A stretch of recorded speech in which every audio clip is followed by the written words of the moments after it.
اسلام میں پانی پینے کا طریقہ۔ پانی پینے سے پہلے بسم اللہ پڑھیں تاکہ اللہ کا شکر ادا کر سکیں۔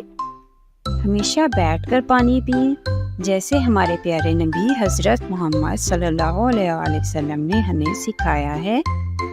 دائیں ہاتھ سے گلاس پکڑیں، چھوٹے چھوٹے گھونٹ میں پانی پئیں، ایک ہی بار میں سارا پانی نہ پئیں۔